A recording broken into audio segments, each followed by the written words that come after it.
kita sebagai murid-murid teologi, sekolah teologi, dan para pendeta, setidaknya kita harus mengetahui tabel dan peta ini. Jika tidak demikian, akan sangat sulit untuk memahami kekristenan. Mustahil. Ini adalah informasi dasar yang saya tulis di sini, jadi coba untuk dihafalkan. Jika tidak, kalian tidak akan bisa menjadi hamba Tuhan yang baik.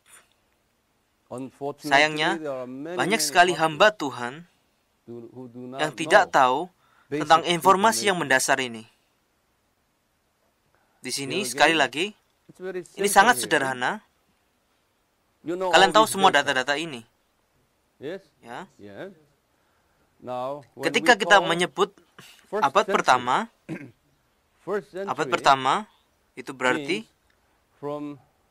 mulai dari kelahiran Yesus sampai pada tahun 100 Masehi. Kita menyebutnya dengan sebutan abad pertama. Abad artinya 100 tahun. Itu artinya abad. Dan abad kedua dari tahun 100 sampai tahun 200. Jadi ketika saya berkata, para teolog abad kedua dan gereja abad kedua, maka kalian harus berpikir dalam kurun waktu tadi. Mengerti? Dan abad ketiga dimulai dari tahun 200 sampai tahun 300. Lihat, beberapa dari kalian bingung ketika saya bilang abad ketiga, beberapa dari kalian mengatakan di area ini. Bukan antara tahun 300 sampai 400. Abad ketiga berarti dari tahun 200 sampai tahun 300. Dan seterusnya. Jadi, hari ini abad keberapa? Abad ke-21. Karena sekarang kita berada di tengah-tengah tahun 2000 dan tahun 2100. Jadi kita baru saja masuk ke abad 21. Mengerti? Saya akan tanya lagi nanti. Sekarang mari kita kembali lagi ke sini. Pagi ini, subjek yang pertama adalah ajaran sesat abad pertama. Tolong tulis, tolong dicatat. Ajaran sesat abad pertama. Kalian sudah siap untuk menulis?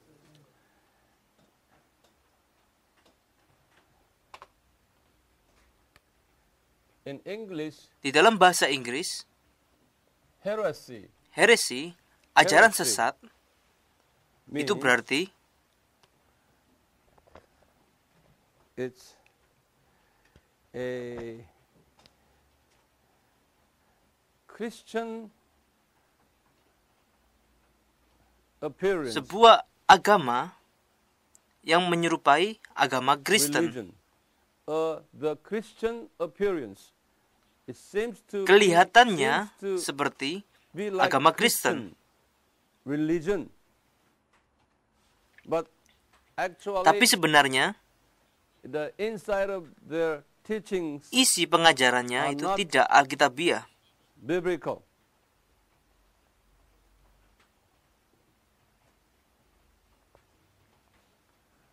We call the pseudo. Kita menyebutnya sebagai Kristen pseudo. Pseudo berarti pseudo means pseudo artinya it's a false palsu. Christian agama Kristen yang palsu. Pseudo Christian agama religion. Kristen yang palsu. Pseudo, you don't have to know pseudo. Kalian tidak perlu tahu pseudo secara detail. It looks very itu artinya same, but kelihatan sangat sama, tapi sebenarnya tidak. See, a copy. Jadi agama yang mengkopi dari religion agama Kristen. from Christianity.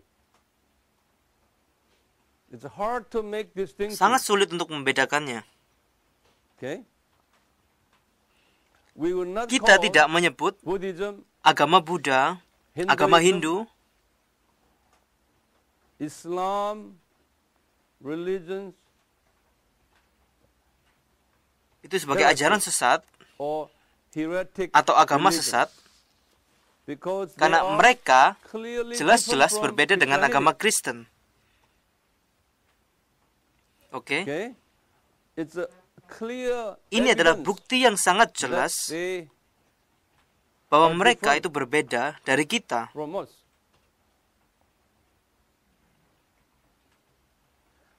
But Tapi Islam agama Islam religion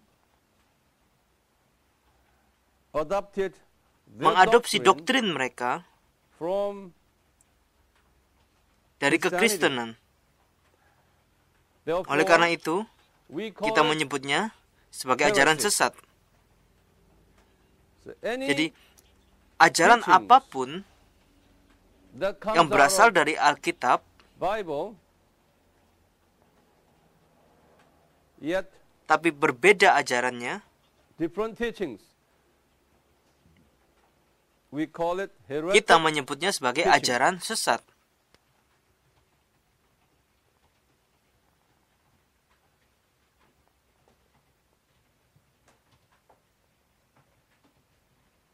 We call it heretic. Kita menyebutnya sebagai ajaran sesat.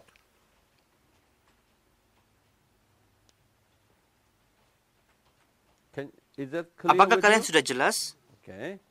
Now you can Sekarang change your ganti paragraph. paragraf. Since Saint Paul's Karena teaching ajaran Rasul Paulus during the selama early part of awal sampai during the early part pertengahan abad and pertama, middle part of early and awal middle sampai part of pertengahan first abad century, pertama,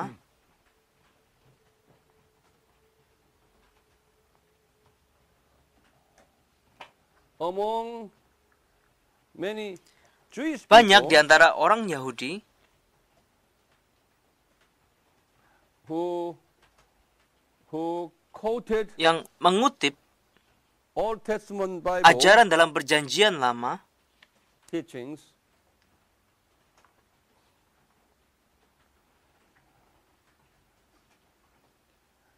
associated with Jesus yang Christ berkaitan dengan teaching, ajaran Yesus Kristus.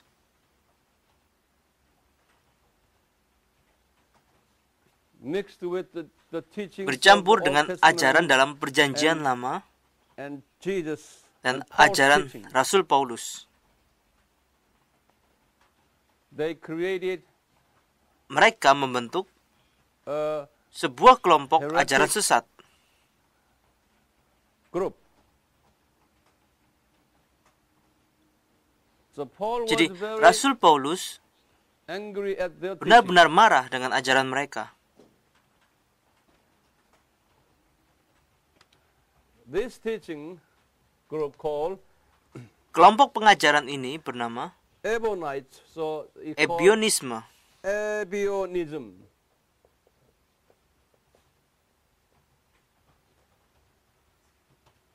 These people, we Orang-orang call ini kita them sebut Ebionites. orang Ebionit.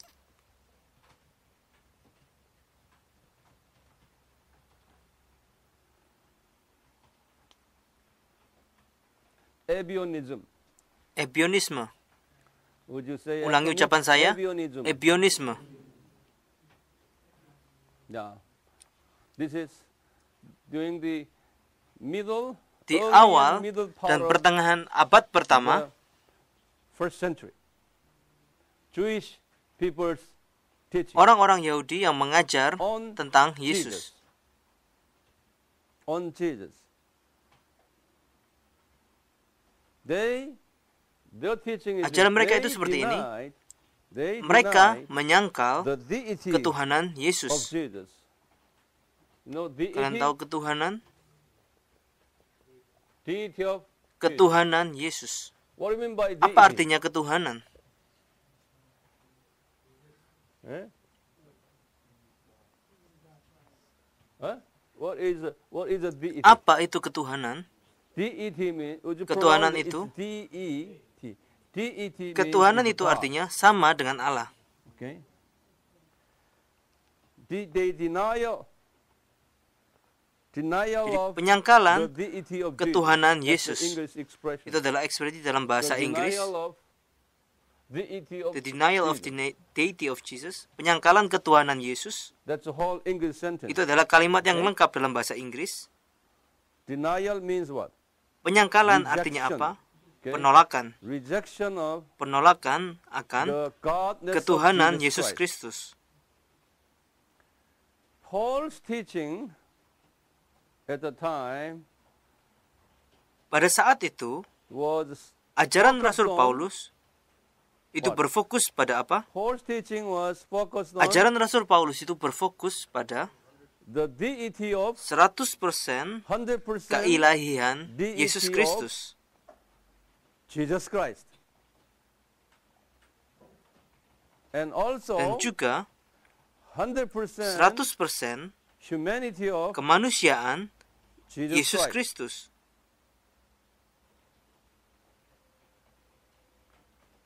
But these so-called Christian Tapi group, mereka yang disebut dengan Jewish kelompok orang Kristen Christian Yahudi, group. See now, that's lihat di the sini, confusion here. ada kebingungan di sini. Jewish Christian group Kelompok orang-orang Kristen Yahudi came up with fighting mereka against the datang false untuk teaching melawan ajaran Rasul Paulus that Jesus mereka berkata God. Yesus itu bukan Allah.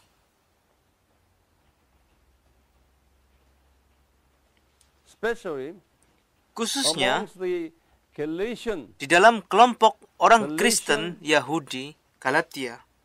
Jewish Christian groups. You look at here, Lihat peta ini, map. Galatia, this is a Turkey, okay? ini Turki, Here. oke? Around here Sekitar called sini disebut Galatia. Galatia.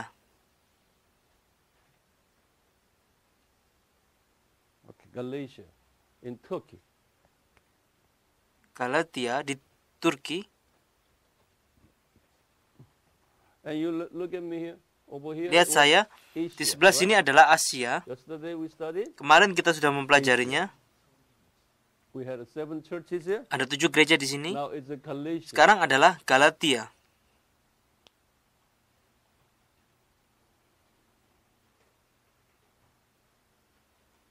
Now, continue writing. Lanjutkan. Upon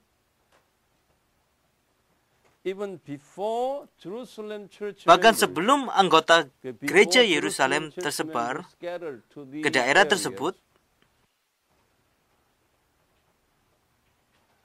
there were many ada Jewish banyak diaspora orang Yahudi diaspora lived in those areas. yang tinggal di daerah tersebut. Okay? Jewish diasporas. Yahudi diaspora. What do you mean by diasporas? Apa artinya diaspora? Yeah. Diaspora.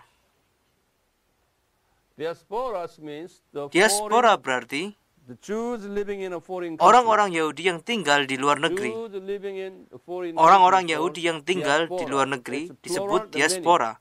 Ini bentuk jamak. many. Say diaspora. Diaspora. Okay? Diaspora. Diaspora. About diasporas. About before BC, around 500. Sekitar tahun 500 sebelum Masehi, So near the Babylonian, dekat pembuangan ke Activities. Babel,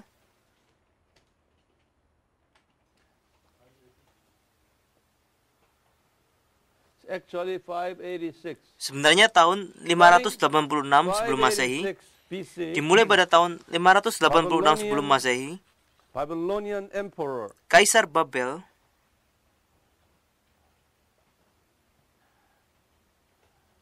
here, Di sini, Nebuchadnezzar. Nebukadnezar. Nebuchadnezzar Nebukadnezar.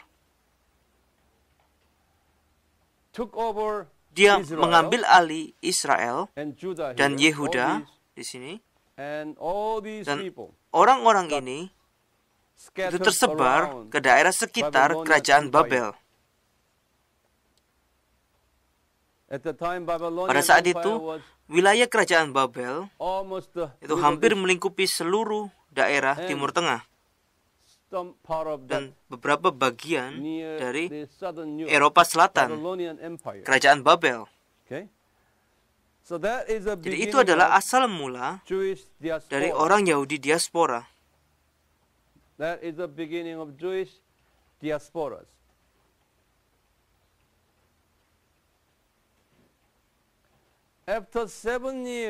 Setelah 70 tahun dari pembuangan di Babel, hanya sedikit orang saja yang kembali. Kalian lihat, jumlah total Yahudi diaspora itu lebih dari 2 juta orang. Tapi setelah berakhirnya 70 tahun masa pembuangan di Babel,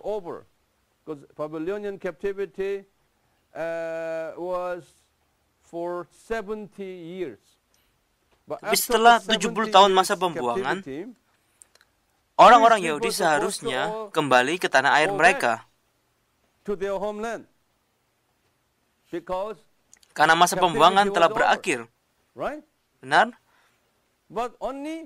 Tapi hanya 50.000 orang Yahudi yang kembali ke tanah air mereka. Dari beberapa orang, sekitar 2 juta orang.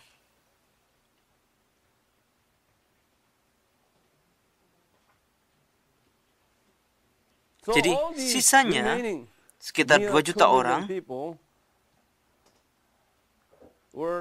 mereka tersebar ke berbagai negara. Kita menyebut mereka diaspora. Diaspora.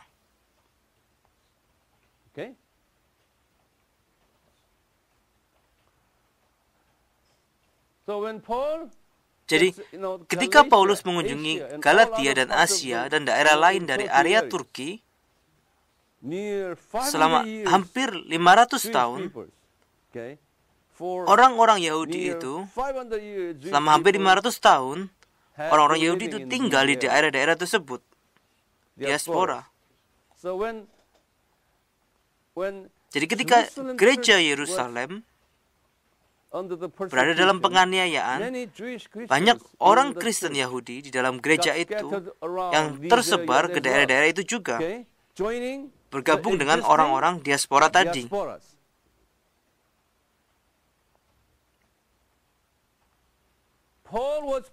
Paulus sedang memberitakan Injil kepada orang-orang di diaspora daerah Turki tadi.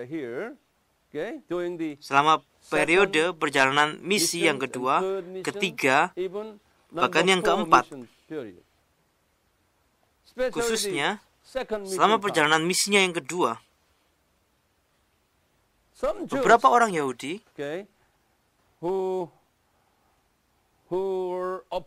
yang menentang ajaran Paulus,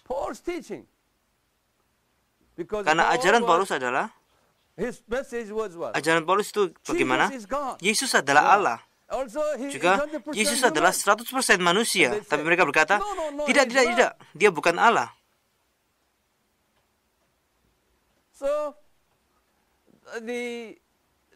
Jadi mereka berdebat tentang masalah Yesus. Saat ini, saya mengajar kalian Kristologi melalui aspek sejarah.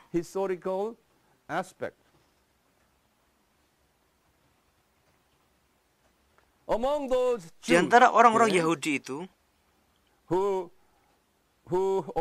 mereka yang menentang ajaran Rasul Paulus tentang Yesus disebut orang Ebionit.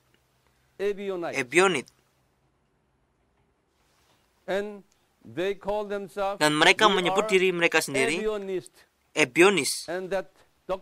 Ajaran mereka disebut Ebionisme. Ebionisme.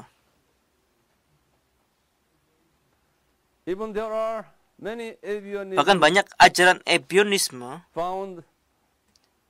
yang dapat kita temui akhir-akhir ini. Sekarang, Saya akan beritahukan tentang ajaran mereka. Tolong catat. Mereka menolak kelahiran Yesus dari seorang perawan.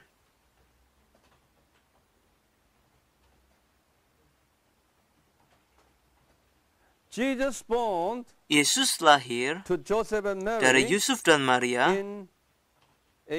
dengan cara yang normal.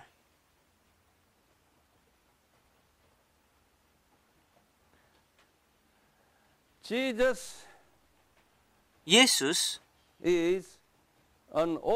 hanyalah orang biasa dengan karunia supranatural.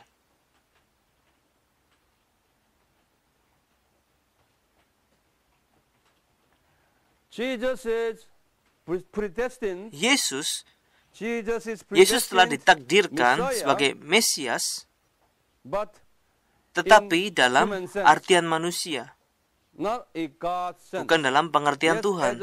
Sebagai manusia, orang-orang menganggap dia sebagai Mesias, tapi dia bukan Allah. Salah satu alasan mengapa Rasul Paulus menulis surat kepada jemaat di Galatia adalah untuk memerangi orang-orang Ebioni tersebut. Karena ajaran sesat ini sudah masuk ke dalam komunitas orang Kristen Galatia dan menghancurkan komunitas orang Kristen dengan sangat parah. Bahkan sampai pada hari ini, kita dapat menemukan beberapa gereja di antara gereja-gereja liberal yang menyangkal keilahian Yesus Kristus.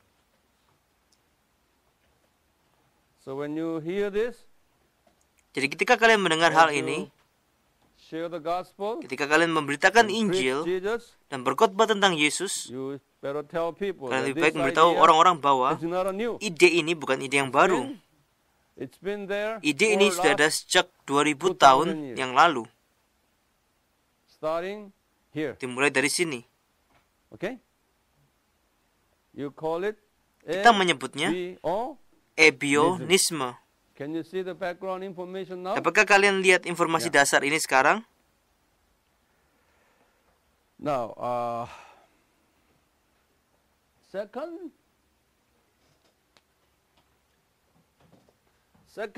Ajaran sesat yang kedua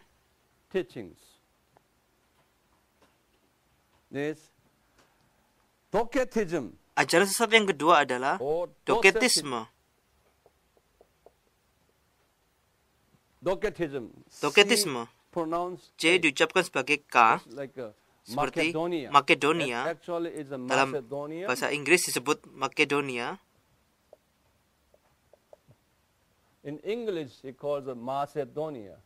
Tapi dalam bahasa Inggris itu Macedonia. Tapi sebenarnya itu berbunyi huruf K, Makedonia. Doketisme. Tolong catat terlebih dahulu. Doketisme berasal dari huruf Yunani dokeo.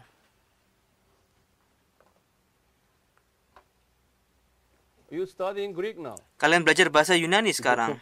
Dokeo.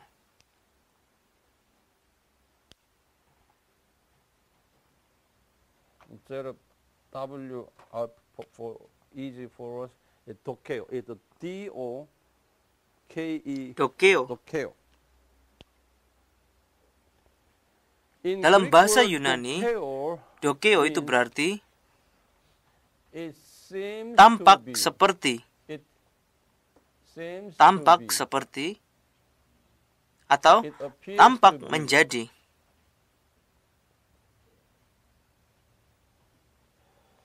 This meaning, dokeo means dokeo. Tampak seperti atau tampak menjadi.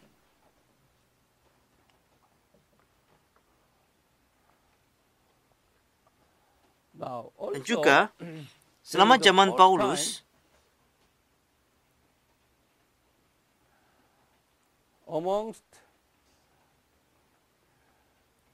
di antara orang Kristen Yahudi dan orang Kristen non-Yahudi,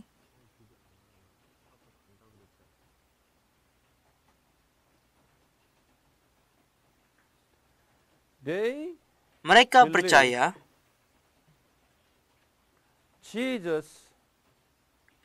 kalau Yesus itu bukan manusia.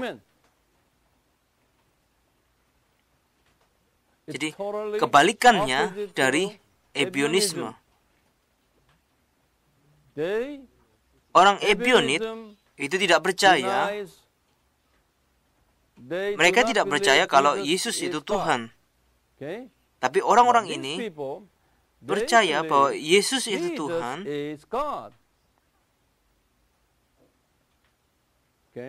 Tapi Yesus itu bukan manusia.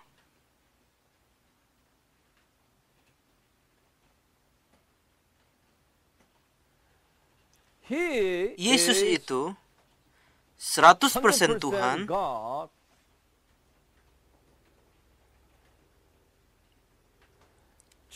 Yesus itu hanya tampak seperti manusia, tapi sebenarnya bukan manusia.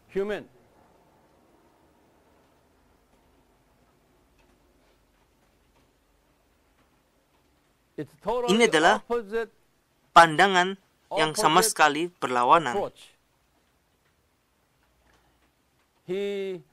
Dia kelihatan seperti manusia, tapi sebenarnya dia bukan manusia.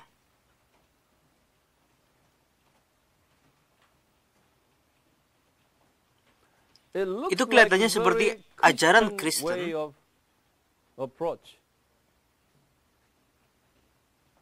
tapi itu tidak.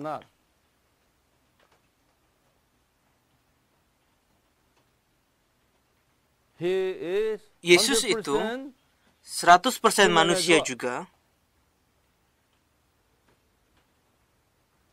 Oke. Saya akan ajarkan nanti. Oleh karena itu, doktrin Kristen Ortodoks yang tradisional tentang Yesus adalah seperti ini. Yesus adalah sepenuhnya Allah dan sepenuhnya manusia. 100% keilahian Yesus dan 100% kemanusiaan Yesus. 100% keilahian Yesus dan 100% kemanusiaan Yesus. Sempurna. Sekarang saya telah berikan pada kalian dua macam ajaran sesat tentang Yesus selama abad pertama. Kita telah belajar Ebionisme. Mereka yang mensupport Ebionisme disebut Ebionit. Dan juga Doketisme. Mereka yang mensupport Doketisme disebut Doketis. Catat. Selanjutnya, ajaran sesat abad kedua dan ketiga. Tolong dicatat.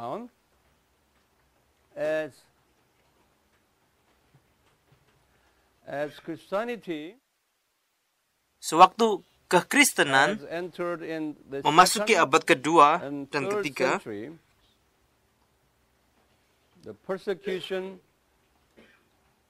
penganiayaan terhadap kekristenan itu menjadi lebih kuat dan lebih parah dari sebelumnya.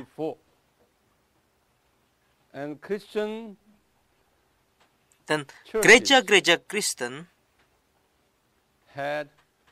telah berdiri dengan kuat dan teguh menghadapi penganiayaan itu. Dan juga kelima gereja-gereja besar di sini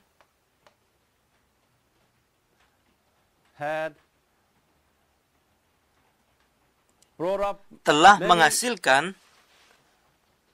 banyak para teolog, para pendeta, para uskup, dan orang-orang awam yang setia, yang bersedia mati untuk Injil.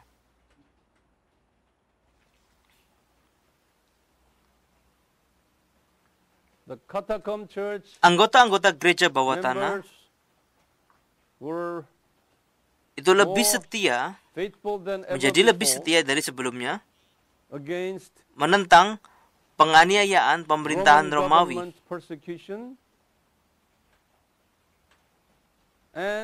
dan juga penganiayaan dari orang-orang Yahudi diaspora.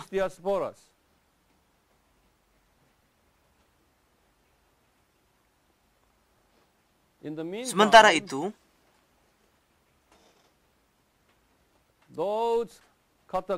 orang-orang Kristen bawah tanah itu dan para pemimpin gereja harus melawan musuh internal, musuh dari dalam. Mereka sering kali merasa sangat tertekan,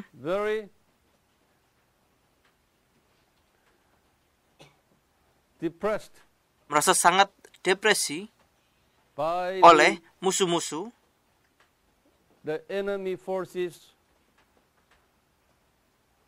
oleh musuh-musuh yang timbul dari komunitas gereja, yang kita sebut musuh internal. Musuh-musuh internal itu kita menyebut mereka sebagai ajaran sesat.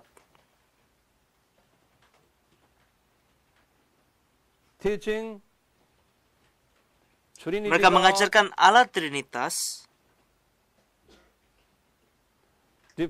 yang berbeda dengan ajaran yang Alkitabiah. Serangan yang paling parah terhadap Allah Trinitas adalah kepada Yesus Kristus. Keilahiannya yang total dan kemanusiaannya yang total.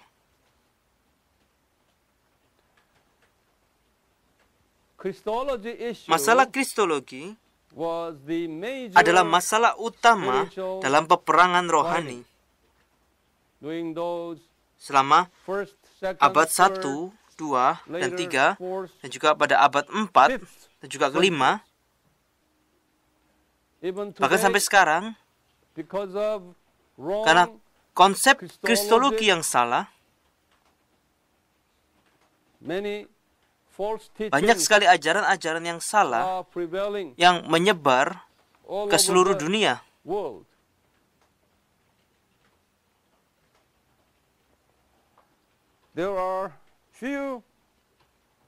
Ada beberapa ajaran sesat yang khas selama abad kedua dan abad ketiga. Yang pertama adalah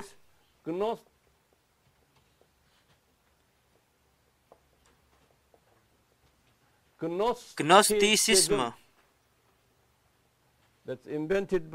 Gnostisisme diciptakan oleh Marcion,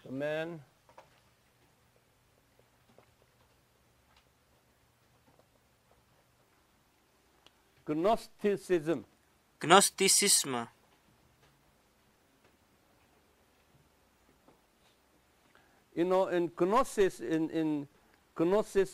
Gnostik dalam bahasa Yunani adalah pengetahuan. Itu artinya pengetahuan intelektual, gnostik. Ajaran ini sangat terkenal, bahkan sampai sekarang.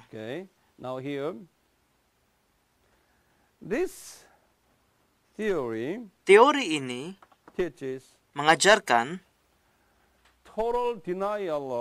penyangkalan secara total humanity of dari Jesus kemanusiaan Yesus Kristus. Christ. Humanity of Jesus Christ. Dari kemanusiaan It is Yesus very Kristus, much like ajaran ini Docetism, lebih seperti ajaran down again, dogetisme, but a different form. tapi berbeda bentuknya.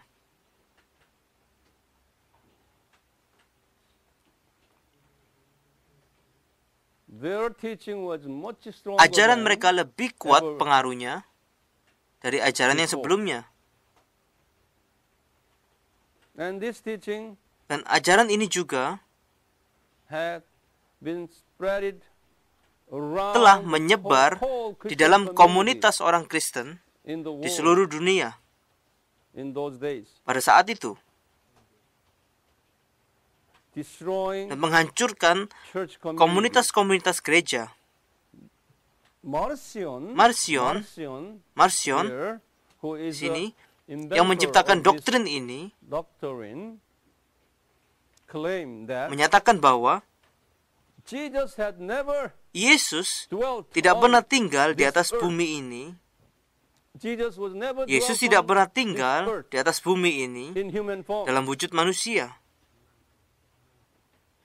He dwelt, Dia tinggal, he had dwelt dia tinggal on di dalam form, wujud roh, spirit form, not bukan dalam wujud manusia.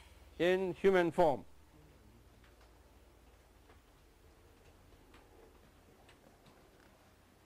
Okay?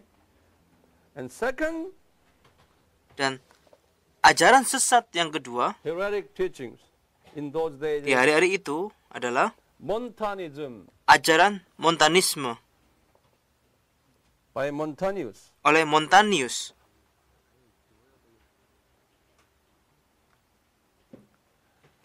Its Montanism is not relate to Ajaran the Montanisme ini Christology. tidak berhubungan dengan It Kristologi, relates to the tapi Holy Spirit. berhubungan dengan Roh Kudus. This man, Orang ini Montanus, yang bernama Montanius attacked the Holy Spirit. menyerang Roh Kudus. He said this, Dia berkata seperti "The ini, Holy Spirit Roh Kudus did not itu tidak datang ke ruang Come atas. to the upper room.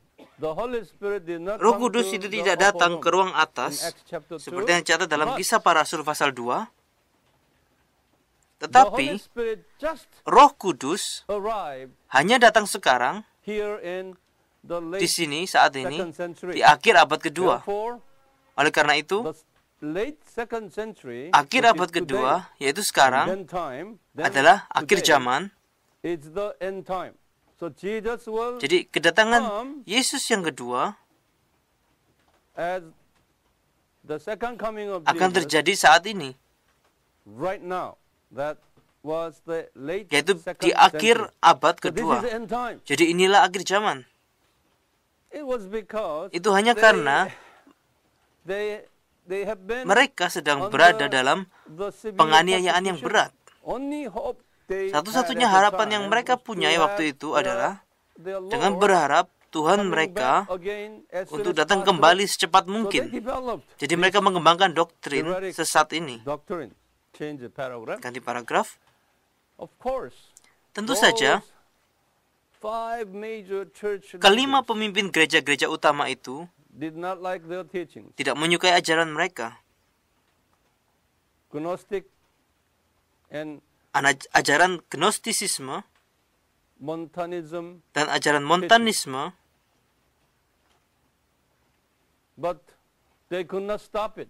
tapi because mereka tidak dapat their menghentikannya teachings karena ajaran have mereka been spreading itu telah so tersebar fast dengan sangat and cepat shaking dan mengguncang churches gereja-gereja and church leadership. dan mengguncang para God pemimpin changed the gereja. paragraph. Ganti God raised paragraf. Tuhan membangkitkan theologians para teolog and bishops dan para uskup to fight against their teachings. untuk berperang There melawan are ajaran few mereka.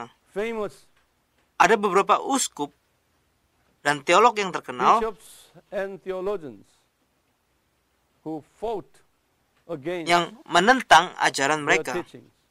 At the time, Waktu itu, among these 5 churches, di antara kelima gereja ini,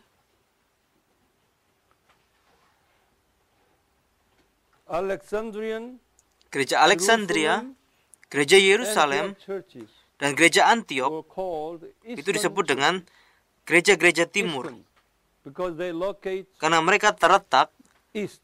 di bagian timur. Okay? Eastern churches. And here Dan di sini Romans gereja and Roma Constantinople dan churches gereja called the Konstantinopel Western disebut dengan gereja-gereja were barat. divided. Mereka terbagi dalam dua kelompok. Even those, Juga 7 ketujuh churches gereja in di Asia or itu termasuk the dalam anggota Western gereja-gereja barat.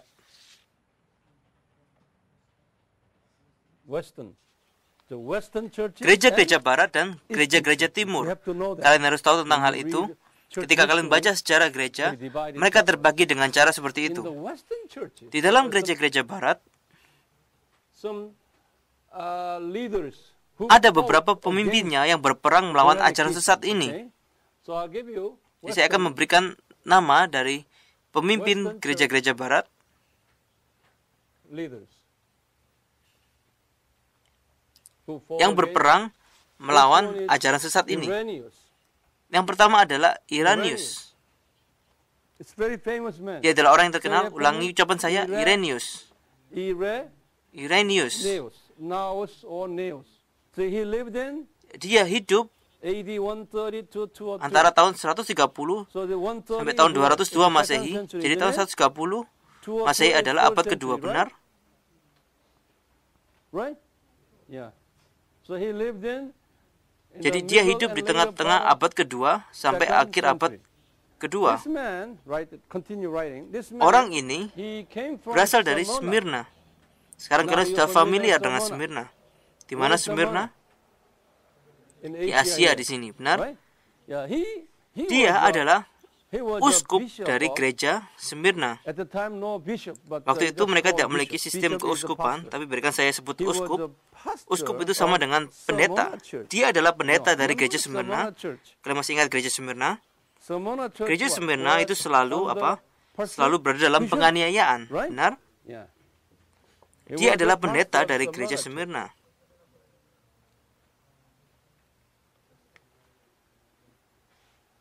He was so Dia sangat famous terkenal, man, orang very yang sangat famous terkenal. man. And Dan later, kemudian he moved from Smyrna, dia pindah dari yeah, Smyrna someplace here, sini all the way sampai to ke Prancis. France. Later, he was a Dia adalah missionary to misionari di France, kota and now Lyon, it's a Lyon. di It's Prancis. one of the major cities in France. Lyon di Prancis. Not Lyon. Okay. Lyon. He went to Dia Lyon, pergi ke Lyon France, di Prancis became a bishop of Lyon. dan menjadi He uskup di became kota a Lyon. Lyon bishop. Dia menjadi uskup di kota Lyon. So he was Jadi sebenarnya dalam istilah sekarang dia adalah to misionaris ke who Prancis. wants to be Siapa yang ingin jadi seperti like Irenaeus? this man. Orang fought ini berperang melawan the ajaran sesat. heretic teachings. There is another Ada famous satu orang man lagi yang juga called terkenal, Tertullian. namanya Tertullian. Tertullian. Say Ulangi after perkataan me. saya. It's AD 162 Dia hidup pada tahun 160 Masehi He was- sampai tahun he was 220 born in Masehi. Africa. Dia lahir di That's Afrika. today's Libya. Kalau sekarang disebut Libya, You know, this is Egypt. itu Mesir here. di sini, This dan is ini Libya. Today's Libya saat ini di in dalam the Bible Alkitab we call, kita sebut. you know, the Simon who Kalian tahu carried- Simon yang membawa the salib cross? Yesus what is the name? Simon berasal from dari where? mana? Huh?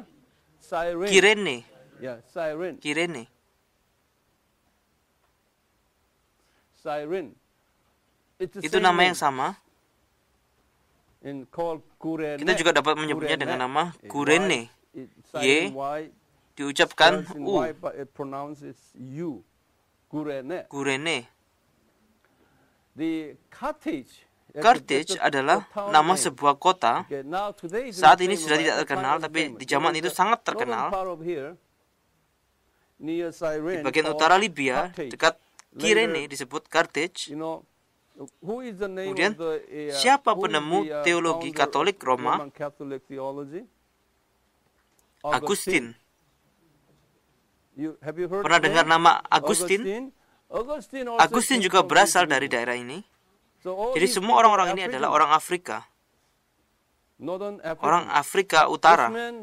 Orang ini Tertullian, ulangi perkataan saya, Tertullian, bukan Tertullian, Tertullian.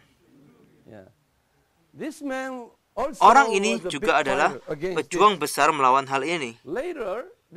Nantinya, setelah dia dipromosikan ke Roma, dia adalah seorang uskup. Lihat di sini, dia adalah orang desa pada saat itu, tapi dia bisa sampai ke Roma. Roma kalau saat ini adalah seperti Washington DC. Dari orang desa, kemudian dipromosikan ke pusat dunia. Waktu itu mereka tidak mempunyai pesawat terbang. Jadi bagaimana dia pergi ke sana? Dengan perahu. So Tertullian. Now, in the Eastern Church, and one more. Satu lagi, ada satu lagi orang yang terkenal namanya Justin Martyr.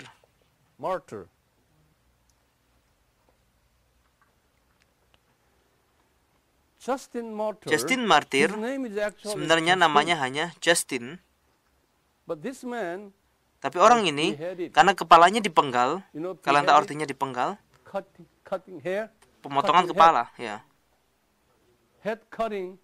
Di dalam bahasa Inggris disebut beheaded. Beheaded. Karena dia menentang orang-orang itu, Justin akhirnya dipenggal oleh orang-orang yang menyebut diri mereka Kristen itu. Tapi mereka bukan orang Kristen sebenarnya. Jadi, sejarawan gereja memanggilnya martir. Apa artinya martir? Dia mati untuk Injil. Jadi secara resmi, namanya menjadi Justin Martyr. Jadi martir menjadi nama belakangnya, nama keluarganya. Jadi kita menyebutnya Justin Martyr. Jadi sekarang kita telah mempelajari nama dari ketiga orang-orang yang terkenal itu. Yang pertama adalah Irenaeus. Ulangi perkataan saya, kalian harus menghafalkannya. Irenaeus. Yang berikutnya adalah Tertullian, dan Justin Martyr. Semua orang-orang yang terkenal ini, mereka berperang melawan ajaran-ajaran sesat. Seperti apa? Ajaran Gnostisme dan ajaran Montanisme. Dan sekarang gereja-gereja timur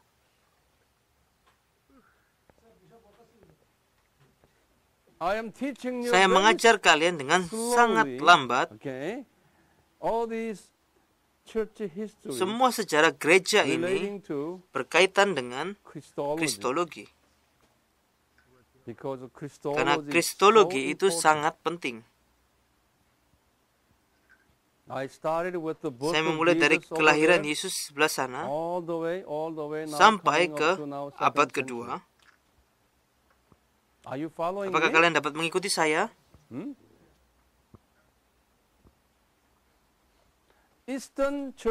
Para pemimpin gereja-gereja timur, apa saja gereja-gereja timur itu? Gereja Alexandria, gereja Yerusalem, gereja Antiok. Tolong dicatat. Di antara gereja-gereja timur ini, gereja Alexandria adalah gereja yang paling kuat dan yang paling terkenal. Gereja Antiok pada mulanya adalah gereja pengirim misionaris yang dipimpin oleh Rasul Paulus dan Barnabas. Tapi setelah Rasul Paulus dan Barnabas, banyak para teolog yang dihasilkan dari gereja Alexandria yang sekarang disebut gereja Mesir. Ada dua guru Alkitab Bible dan teachers and scholars cendekiawan yang terkenal di gereja Alexandria, in the Alexandrian church, who have influenced yang mempengaruhi whole Christian community seluruh komunitas Kristen with their teachings. dengan ajaran mereka. Number one is Yang pertama Clement. adalah Clemens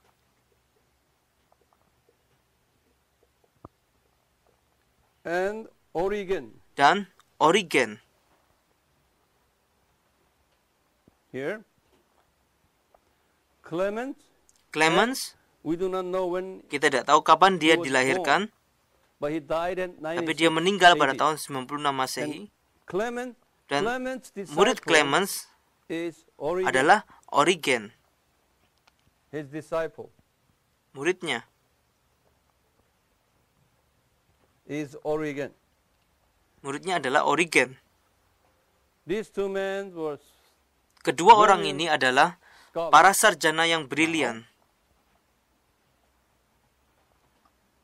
Change the paragraph. Ganti paragraf. In order to prevent Untuk mencegah and fight against dan melawan these ajaran-ajaran heretics, sesat ini, Clement and Origen, Clemens dan Origen with the help of dengan these bantuan Irenaeus, Irenaeus, Tertullian, all Tertullian, these guys, dan semua orang-orang ini, they developed mereka mengembangkan the first time in church history untuk pertama kalinya dalam sejarah common- gereja common pengakuan creed. iman secara umum. Creed.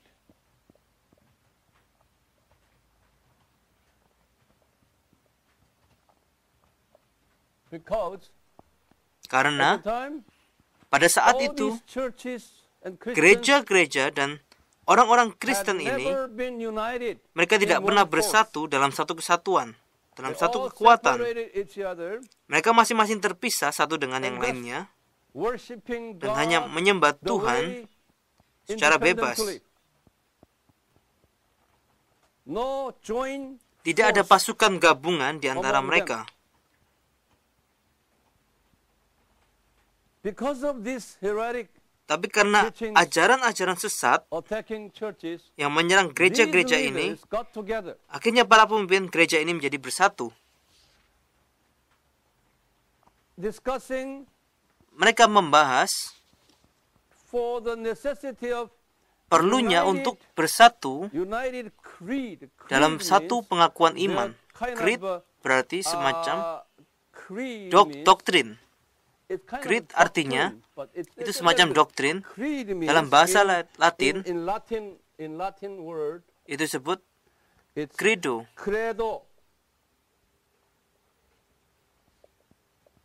In English, Dalam bahasa Inggris it means I Itu artinya, believe. I believe, berarti aku percaya. I believe. They say, Mereka we berkata, have to develop kita harus one mengembangkan sentence, suatu kalimat whatever, dalam bentuk apapun any form that untuk dapat commonly bersatu sharing dalam satu our pengakuan belief iman that bahwa we believe kami this. percaya ini. So they Jadi developed mereka this, mengembangkan ide ini and so dan as sebagai a hasilnya result, that they mereka developed menciptakan that famous pengakuan iman Apostles' rasuli Creed. yang sangat You terkenal know, itu. We Kita sering membacakannya, pengakuan iman rasuli ini. Ingat, kami percaya bla bla bla bla. Pengakuan iman rasuli itu yang sekarang kita baca setiap hari Minggu atau sesekali dalam pertemuan kita, semuanya ini dikembangkan oleh orang-orang tersebut. Pengakuan iman rasuli ini diciptakan, mengapa? Untuk tujuan apa? Untuk memiliki keyakinan bersama kita dan untuk berperang melawan ajaran-ajaran sesat itu.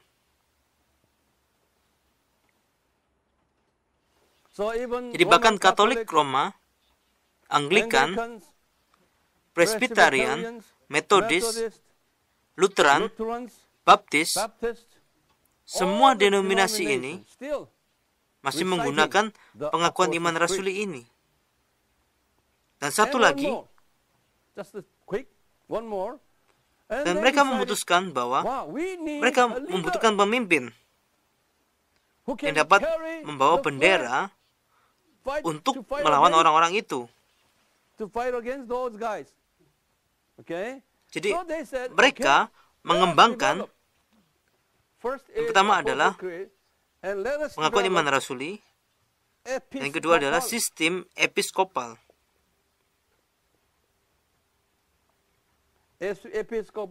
Sistem episkopal itu berarti sistem keuskupan atau sistem pengawas. Itu berarti mari kita menunjuk seseorang yang dapat bertanggung jawab atas otoritas ini. Kita membutuhkan seorang pemimpin yang dapat menangani semua masalah-masalah ini, mewakili kita. Sebelum waktu ini, gereja adalah seperti tipe komunitas yang bebas. Gereja tidak sistematis, komunitas yang hierarki. Kalian mengerti apa yang saya bicarakan? Tidak ada pemimpin yang resmi. Hanya seperti sebuah kumpulan yang bebas. Tapi untuk berperang melawan musuh, mereka bergabung dengan sangat erat dan dengan sangat sistematis, dan mereka mengangkat uskup utama. Jadi sehingga uskup ini dapat membawa bendera mereka. Jadi ini adalah awal dari sistem hierarki gereja. Kita menyebutnya sistem episkopal. Episkopal berarti uskup. Seperti dalam sebuah segitiga, satu orang di atas sini, kita menyebutnya episkopal. Itu adalah uskup agung. Jadi secara resmi, gereja sekarang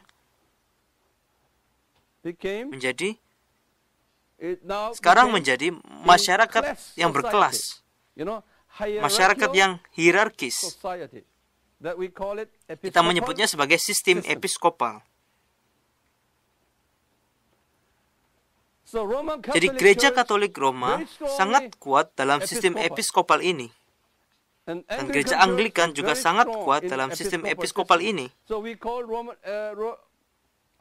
Bahkan kita sebut gereja Inggris yang merupakan gereja Anglikan sebagai gereja episkopal. Pernahkah kalian mendengar hal itu? Itu berarti pemimpin utama itu memiliki kekuasaan. Saya akan berhenti sampai di sini. Mari kita beristirahat sejenak. Tapi sebelum beristirahat, kalian berbicara dengan satu sama lain lagi.